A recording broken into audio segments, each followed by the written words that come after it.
¿Cómo es posible que un libro venda millones de ejemplares, corone a su autora como la indiscutible reina del suspense y aún así deje a la mitad de sus lectores absolutamente enfurecidos? Bueno, es una locura, la verdad. Una paradoja literaria fascinante. Totalmente. Porque normalmente, cuando una obra alcanza un éxito tan sumamente colosal, suele haber un cierto consenso, ¿no? Claro, o es una obra maestra indiscutible del género, o es el típico placer culpable universal que a todo el mundo le gusta leer en secreto. Exacto, eso es. Pero hoy no estamos ante ninguno de esos dos escenarios. Hoy nos adentramos en un paisaje donde las opiniones son literalmente un campo de batalla. Un campo minado, diría yo. Sí, sí, un campo minado. Y para diseccionar todo este fenómeno es un honor enorme enviar un saludo muy especial, muy efusivo a toda la comunidad del canal de YouTube Podcast de Libros y Pelis. Hombre, un saludo inmenso a toda esa comunidad. Es un lujo compartir este espacio de análisis a fondo con mentes tan curiosas. ¡Qué maravilla que ese fantástico rincón literario y cinéfilo se una a esta inmersión profunda! Desde luego. Y a ver, la misión que tenemos hoy sobre la mesa no es nada, pero que nada sencilla. Ya te digo. Vamos a viajar al centro exacto de esta polarización, analizando la novela El secreto de la noche, de la difunta y superprolífica Mary Higgins Clark. Madre mía, la cantidad de opiniones que hay sobre esto. Es brutal. Para ello hemos recopilado una luz de notas, análisis estructurales y valoraciones superapasionadas. Sí, sí, y todo con un único objetivo, que es desentrañar por qué este thriller en concreto genera una fricción tan radical entre la gente que lo ama y la gente que lo detesta profundamente. Así es. Y bueno, para entender esa fricción yo creo que tenemos que ir directamente al núcleo. Al planteamiento. Porque hay que reconocer que el inicio de esta historia no pierde el tiempo para nada. Fija el escenario rapidísimo. Rapidísimo, o sea, nos encontramos con la protagonista, que se llama Ellie, cuando tiene apenas 7 añitos. ¿Una niña? Claro, una niña pequeña que en mitad de la noche descubre que su casa es un caos absoluto. Sus padres están desesperados porque su hermana mayor, Andrea, que tiene 15 años, pues no ha vuelto a casa. Y el gran problema de todo esto es que Ellie sabe algo. Ajá, conoce el escondite secreto donde Andrea solía verse con sus amigos. Eso es. Pero claro, por el bloqueo propio de una cría de 7 años, pues tarda horas en contárselo a sus padres. Y cuando finalmente habla y dice dónde está, lo que la familia encuentra en ese escondite los destroza para siempre. Es terrible. Y fíjate, la culpa de esas horas de silencio es algo que aplasta a Ellie durante más de 2 décadas. Y es justo sobre esa culpa sobre la que se construye absolutamente toda la arquitectura de la novela. Porque damos un salto temporal bastante bestia, ¿verdad? Sí. Damos un salto de unos 22 o 25 años según la línea temporal y existe un culpable condenado desde el principio. El famoso Rob Westerfield. Exacto. Rob Westerfield, que es el clásico chico de la familia más rica, más poderosa y totalmente intocable de la zona. El intocable del pueblo. Ese mismo. El caso es que siempre ha proclamado su inocencia y en el presente de la novela le van a conceder la libertad condicional porque afirma tener nuevas pruebas a su favor. Y ahí es cuando Ellie, que ahora es una joven reportera, se lanza a las trincheras para evitarlo, porque ella está convencidísima de su culpabilidad. Se mete de lleno en la boca del lobo. Totalmente. Y a ver, hasta aquí esto parece la premisa clásica de cualquier novela negra. Sí, sobre el papel suena muy estándar. Pero al analizar la estructura, hay algo que choca de frente con las convenciones típicas del misterio. O sea, parece que Mary Higgins Clark elimina por completo la cocción lenta. Es que no hay cocción lenta en absoluto. Nada, cero. En lugar de presentar a los personajes poco a poco, de dejar que el misterio respire, esto es como meter a la audiencia en un coche deportivo que acelera de 0 a 100 en 3 segundos. Una olla a presión sin válvula de escape. Literal, desde la página 1. El planteamiento es minúsculo. El asesinato y la condena ocurren en un suspiro, y de repente ya estamos metidos de lleno en la paranoia del presente. Sí, es un ritmo vertiginoso. Pero claro, al eliminar esa fase de construcción paulatina que vemos en tantas otras obras clásicas, me pregunto, ¿no se está sacrificando irremediablemente la profundidad de la trama a cambio de un impacto rápido? Bueno, a ver, esa es una crítica muy, muy frecuente. Pero lo fascinante aquí y la realidad de por qué funciona esta estructura tiene mucho que ver con la ingeniería pura del suspense. Ajá. O sea, hay que entender que Mary Higgins Clark no escribía misterios deductivos clásicos. Lo suyo era el terror psicológico doméstico. Claro, no era una novela de detectives. Exacto. Entonces, al comprimir tantísimo el planteamiento, lo que hace es negarle a quien lee la comodidad de la distancia. Qué interesante. Claro, no hay tiempo para sentarse a analizar las pistas de forma objetiva, relajada, porque la novela te empuja inmediatamente, casi en pellones, al estado mental de pánico de la protagonista. Y además, esta autora es muy conocida por no utilizar violencia gráfica ni escenas de sexo explícito. Nada de eso, cero. Su mecanismo principal es otro. Consiste en situar a una mujer frente a un entorno de conspiración, de poder y de silencio que la supera por completo. O sea que esa mecha corta, ese ritmo tan frenético, no es un fallo técnico. No, ¿qué va? Es la herramienta principal que garantiza que la urgencia de Ellie se convierta de forma automática en la urgencia de quien tiene el libro en las manos. Vale, te compro la teoría de la urgencia. Tiene mucho sentido. Sí, funciona muy bien. Pero tengo que ser brutalmente sincera aquí. Al revisar las múltiples valoraciones de la gente y poner un poco la lupa sobre la protagonista, resulta que Ellie es insoportable para muchísimas personas. Uf, sí, genera muchísimo rechazo. Es que yo misma me incluyo en cierta medida al ver las decisiones que toma. Hay un choque tremendo ahí. Es un personaje complicado, desde luego. Muy complicado. Es que quien lee la novela percibe que la niña de 7 años era paradójicamente muchísimo más madura que la mujer de casi 30. Sí, parece que va hacia atrás. Totalmente. Porque la Ellie adulta es descrita constantemente en las reseñas como alguien súper obstinada, o sea, muy cabezota, fría, egoísta, Y chulesca, ¿verdad? muy chulesta en sus formas y extremadamente radical. Está tan consumida por la ira que toma decisiones erráticas todo el rato y levanta un muro que es infranqueable. Un muro de contención absoluto. Eso es. Y claro, llega un punto en la lectura en el que desconectas porque no hay forma humana de empatizar con tantísima hostilidad. Además, no solo pelea contra la familia rica, sino que tiene un enfrentamiento constante con la figura de su propio padre. Sí, la carga emocional que lleva es enorme. Y bueno, a ver, esa reacción de rechazo que comentas es abrumadora en los análisis que tenemos sobre la mesa. Es que es la queja principal. Pero detengámonos un segundo a pensar en la psicología real que hay detrás de todo esto. A ver, cuéntame. En la literatura comercial, y sobre todo en el thriller, existe como una convención no escrita, ¿no? Y es que la víctima o la heroína de la historia debe ser agradable. Sí, alguien a quien quieras animar. Exacto. Exigimos siempre que el trauma convierta a los personajes en seres nobles, valientes, o al menos que generen empatía inmediata. Claro, el típico héroe roto pero de buen corazón. Eso es. Pero en la vida real, un trauma infantil tan devastador no crea héroes de cristal perfectos. Crea personas rotas, que están a la defensiva constantemente, que son dificilísimas de tratar y que son profundamente egoístas en su dolor. Oye, pues vamos a explorar eso, porque me parece vital para entender el libro. Sí, es la clave del personaje. Porque claro, a ver, si vemos a Ellie no como una mujer adulta completamente funcional, sino como, digamos, un reloj que se cayó al suelo y cuyas agujas se detuvieron en el segundo exacto en que su hermana murió. Qué buena analogía. Claro, vista así, esa fachada chulesca y egoísta tiene todo el sentido del mundo. Es decir, a los 7 años, su desarrollo emocional simplemente se paralizó por la culpa. Se quedó congelada en ese momento. Exacto. Y esa actitud tan radical no sería entonces un fallo de escritura de la autora, sino una representación escalofriantemente realista de un trauma infantil no resuelto. Un mecanismo de defensa puro y duro. Eso es. O sea, quizás la incomodidad monumental de la audiencia proviene precisamente de lo cruda y lo fea que es la realidad de un trauma de ese calibre.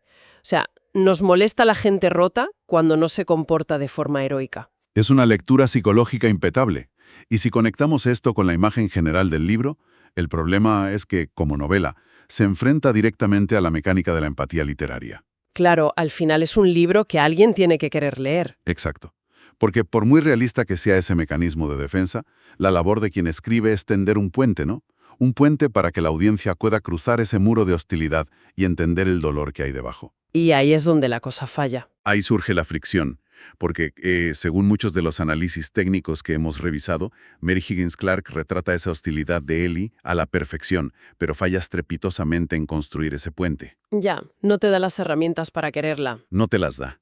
Quien tiene el libro entre las manos se queda fuera de ese reloj que decías, viendo solo unas agujas que no marcan la hora, pero sin poder acceder a los engranajes rotos. Y claro, seguir a un personaje tan sumamente abrasivo durante cientos de páginas sin lograr comprender de verdad su vulnerabilidad, pues resulta verdaderamente agotador.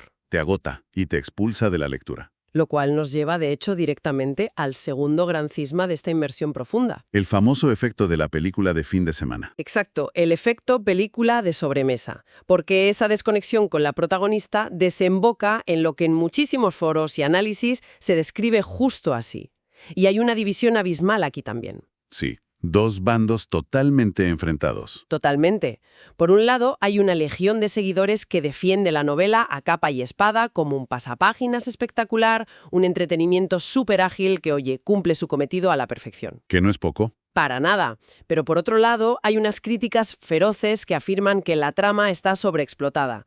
Dicen que los recursos son insustanciales y que toda la historia recuerda muchísimo a esos telefilmes de bajo presupuesto. Las típicas películas de Antena 3 de los domingos por la tarde. Esas mismas. Las que te ponen al mediodía con la familia rica intocable, el malo que es de manual y que, francamente, invitan casi más a echarse la siesta que a sentir verdadera intriga. Bueno, esa comparación con la película de sobremesa tiene raíces muy profundas en cómo está diseñada la trama en sí. A ver, explícame eso. Pues mira, el principal argumento de la facción crítica es que el suspense se deshincha estrepitosamente hacia el final. O sea, el libro promete un juego mental súper complejo al principio. Sí, con todo el tema de si Rob cometió un segundo asesinato para tapar el primero. Exacto, tira mucho de ese hilo. Pero a medida que vas avanzando por los capítulos, los giros argumentales se vuelven súper telegrafiados. Muy predecibles, ¿no? Muchísimo. Carece por completo de la sofisticación deductiva de las grandes maestras clásicas del género. Si comparamos esta resolución con, digamos, una novela de Agatha Christie, el contraste es bastante doloroso. Hombre, claro. Es que Agatha Christie es otro nivel en eso. Claro, Christie te exponía el cómo y el porqué de cada crimen con una precisión casi de cirujana. Montaba un rompecabezas impecable, donde todo encajaba. Y aquí no pasa eso. Aquí, sin embargo, da la sensación de que la autora tiene prisa por cerrar el telón. Deja una explicación un poco atropellada que no termina de satisfacer a quien busca un misterio intrincado. Ya, a ver, hay que poner un poco en contexto que estamos hablando de una autora que falleció en enero de 2020 a los 92 años. Sí, una leyenda absoluta. Una leyenda con más de 50 novelas publicadas a sus espaldas. Y ojo, 21 bestsellers indiscutibles. Se dice pronto. Se dice muy pronto. Y claro, el peso de ese título que le pusieron, La reina del suspense, pues genera unas expectativas colosales en quien abre uno de sus libros. Lógico. Esperas la perfección del suspense. Claro, y mucha gente siente que esta obra en concreto pues no hace justicia a ese estatus tan grandioso e incluso recomiendan empezar por otras de sus novelas. ¿Es una recomendación habitual? Pero, a ver, yo voy a romper una lanza aquí.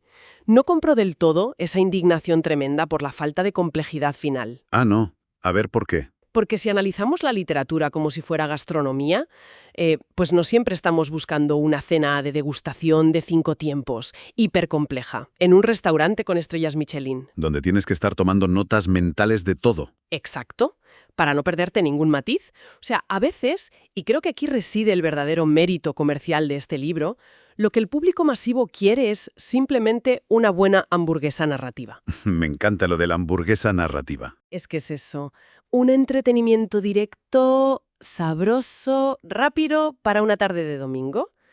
A pesar de tirar de clichés como la familia rica intocable y el malo malísimo. Sí, los tropos de toda la vida. Claro. Lograr un ritmo tan ágil que te obligue a seguir pasando las páginas requiere una ingeniería narrativa muy específica, que a veces los críticos más literarios suelen menospreciar. Desde luego. No cabe ninguna duda de que escribir de una forma tan accesible es un arte sumamente difícil. No cualquiera te engancha así. Exacto. Y el motivo por el cual estas fórmulas, que los paladares más exquisitos tachan de repetitivas o de película de sobremesa, funcionan a un nivel comercial tan bestial, es puramente neurológico. ¿Neurológico? Qué curioso. Sí, fíjate. La estructura se basa en capítulos cortos que casi siempre terminan en un pequeño cliffhanger, o sea, en un momento de tensión inminente. ¿Para que no puedas soltar el libro? Justo. Y eso desvía por completo la atención de los posibles agujeros que tenga la trama. En el fondo, no importa tanto si el final es un poco predecible, porque la gratificación que busca el cerebro ahí no está en resolver un puzzle hipercomplejo. Claro, no estás leyendo para sentirte el más listo. Exacto. La gratificación está en la inyección constante de adrenalina, en esa amenaza inmediata que sufre Ellie cuando, como decíamos antes, se mete en la boca del lobo ella solita. Es la promesa de la tensión perpetua. Eso es. La audiencia que busca activamente este tipo de libros no quiere ser un detective de sillón que junta las piezas, quiere experimentar la pura ansiedad de la huida, quiere el viaje. Oye, pues es una distinción brillante, la verdad. No se busca la deducción, se busca la adrenalina en vena. Exactamente eso. Ahora bien, si hablamos de cómo se empaquetan y de cómo se venden realmente estas promesas narrativas al gran público, llegamos al elemento más desconcertante de todo nuestro análisis de hoy. Uy, el elefante en la habitación. O en el escaparate de la librería, mejor dicho. Totalmente. Porque resulta que gran parte de esta decepción profunda y de esas expectativas tan frustradas del final provienen de algo que es completamente ajeno a lo que la propia autora escribió en sus páginas. Esto es alucinante, la verdad. Es que me refiero a la brutal, pero brutal diferencia que hay entre el título original en inglés y la traducción que se hizo aquí. Es un caso de estudio perfecto sobre cómo el marketing de las editoriales puede, y de hecho altera, por completo la recepción de una obra literaria. Es vital entender cómo funciona la industria en este punto. Absolutamente vital. A ver, resulta que Mary Higgins Clark tituló originalmente esta novela en inglés como Daddy's Little Girl. Que la traducción directa, para que nos entendamos, sería algo así como La niñita de papá o El ojito derecho de papá. Exacto. Que es un título súper íntimo, muy familiar, que apunta directamente, como una flecha, al drama psicológico que ocurre de puertas para adentro en una casa. Un título que refleja muy bien ese peso de la figura del padre del que hablábamos. Claro. Sin embargo, cuando la novela cruzó las fronteras para comercializarse aquí en España, al departamento de marketing, en un alarde de creatividad, se le ocurrió que la iban a llamar El secreto de la noche. Madre mía, El secreto de la noche. Es que las reacciones a este cambio en los análisis son de incomprensión total. Es que es incomprensible. Parece que en la editorial cogieron un dardo, lo lanzaron a una diana llena de palabras genéricas de misterio y formaron un título aleatorio. Misterio, noche, secreto, oscuridad. Las metes en una coctelera y a ver qué sale. Tal cual. Y claro, las consecuencias de esa decisión van muchísimo más allá de una simple pérdida de matices estéticos o de que quede menos bonito. Sí, afecta la lectura. Lo que hace un título, en el fondo, es firmar un contrato tácito con la mente de la persona que va a leer la obra. Le haces una promesa. Exacto. Le estableces un esquema cognitivo previo. Cuando un editorial elige un título tan genérico como El secreto de la noche, lo que está haciendo es utilizar una táctica que es casi idéntica a la optimización de motores de búsqueda en Internet. Puro SEO. Puro SEO, pero aplicado a las estanterías de las librerías físicas.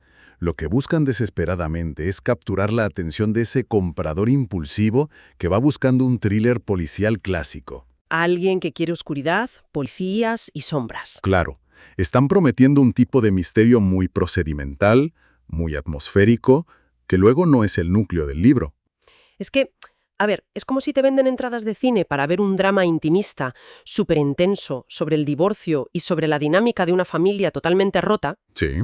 y van y titulan la película Misterio en el agua salada, porque salen un par de escenas en la playa. Qué buen ejemplo. Es exactamente eso. Le hacen un flaco favor a la obra original. Un flaco favor. Porque sí, hay un secreto y ocurre de noche, vale, pero están ocultando la verdadera esencia del producto. El título original de Daddy's Little Girl tenía todo el sentido del mundo en relación con la trama. Muchísimo más sentido. Preparaba psicológicamente a la audiencia para explorar todas esas grietas horribles del núcleo familiar, el peso insoportable de los roles que nos asignan, el papel del padre en toda esta tragedia. Apuntaba como un láser a la herida central que arrastra Ellie desde pequeña. Exacto. Y al borrar toda esa advertencia desde la misma portada, pues la editorial sabotea su propio libro, la verdad. Y esto explica de maravilla por qué el final resulta tan profundamente decepcionante para tanta gente. Claro, porque esperaban otra cosa. Claro, quien entra al libro buscando los giros policíacos espectaculares que te promete un título como El secreto de la noche, pues se encuentra en realidad con un estudio sobre el duelo, la culpa filial y ese trauma estancado que nos prometía Daddy's Little Girl. Te han cambiado el menú a mitad de la cena. Y cuando ese contrato inicial se rompe de una forma tan bestia, todos los defectos técnicos que pueda tener la novela se amplifican una barbaridad en la cabeza de quien lee. Claro, no les perdono su una. Exacto. Esa resolución final precipitada de la que hablábamos antes, pues resulta imperdonable si tú lo que esperabas era un thriller de alta precisión policial. Pues sí. Al final nos damos cuenta de que la lectura nunca, pero nunca, ocurre en el vacío. El prisma con el que cualquier persona juzga una obra viene moldeado desde muchísimo antes de abrir la primera página. Desde que ves la portada en la tienda. Eso es. Y resulta fascinante ver cómo se entrelazan todos estos hilos que hemos ido desgranando. Sí, vamos cerrando el círculo. Si hacemos una rápida recapitulación de esta inmersión profunda, vemos que no estamos simplemente ante una novela que gusta o disgusta por azar, como si fuera a tirar una moneda. Para nada. Hay motivos de peso. Estamos ante un diseño narrativo de olla a presión que ahoga el desarrollo pausado a favor de inyectarte adrenalina en vena. Adrenalina pura. Tenemos a una protagonista que polariza enormemente porque nos obliga a mirar de frente lo feo, lo sumamente hostil que es un trauma infantil real. Rompiendo por completo esa regla no escrita de que las víctimas en la ficción deben ser siempre agradables y empáticas. Exacto. Y todo esto además de tener que navegar por ese abismo gigantesco que separa a quienes exigen un misterio de relojería fina y quienes, pues valoran la ingeniería de un pasapáginas ágil, accesible y directo. La famosa hamburguesa narrativa. Eso. Sin olvidar, por supuesto, esa profunda cicatriz que deja una estrategia de marketing agresiva que ha sido capaz de despojar a un libro entero de su identidad temática por un puñado de ventas impulsivas, generando falsas expectativas. Han creado un menú ciego que no a todos les ha sentado bien. Tal cual. Todo encaja a la perfección para formar la tormenta perfecta de la polarización literaria. Menudo follón. Un follón interesantísimo. Pero bueno, antes de cerrar definitivamente esta disección, siempre me parece muy interesante dejar sobre la mesa una última semilla. Uy, a ver, dime. Algo para que la gente lo vaya rumiando después de escuchar esto, no sé, mientras lavan los platos, de camino al trabajo o dando un paseo. Me encanta. Dispara. Pues mira, hemos analizado exhaustivamente la culpa de Ellie, ¿no? Cómo ese reloj de su vida se detuvo de golpe a sus 7 años. Ajá, ¿se congeló ahí? Pues basó más de 2 décadas de su vida e incluso llegó a elegir su profesión de reportera impulsada de una manera casi obsesiva por vengar a su hermana y encontrar un castigo para el culpable. Sí, su vida entera gira en torno a eso. Exacto.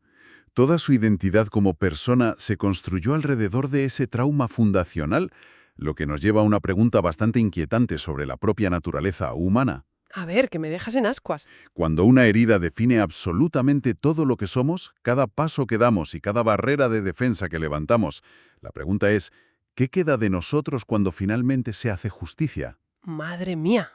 Es una reflexión demoledora, porque si el trauma es el único andamiaje que sostiene la identidad de una persona, retirar ese trauma, incluso aunque sea mediante la justicia divina o legal, amenaza con provocar el colapso total del individuo. Te quedas vacío. Claro. ¿Quién eres de verdad cuando te arrebatan el dolor que te daba un propósito para levantarte por las mañanas? Uf, fíjate. Es una perspectiva que cambia por completo, pero por completo, la forma en la que solemos entender los finales felices típicos en los thrillers. Me ha dejado pensando. Es que la justicia a veces deja un vacío enorme. Totalmente. Pues bueno, esperamos de corazón que este análisis haya aportado nuevas capas de comprensión a una obra tan y tan discutida. Yo estoy seguro de que sí. Es bien sabido que el conocimiento y el disfrute literario se enriquecen enormemente cuando exploramos las obras desde todos sus ángulos, Así es. diseccionando todos esos engranajes ocultos de por qué algo nos atrapa sin remedio o nos repele por completo. Y agradecemos infinitamente la atención de todas las personas que nos acompañan al desentrañar estos laberintos narrativos tan complejos. Por supuesto, que esa curiosidad no cese nunca y que cada lectura, ya sea alta literatura o una entretenidísima hamburguesa narrativa, nos invite siempre a mirar un poquito más allá de la portada. Hasta la próxima inmersión profunda.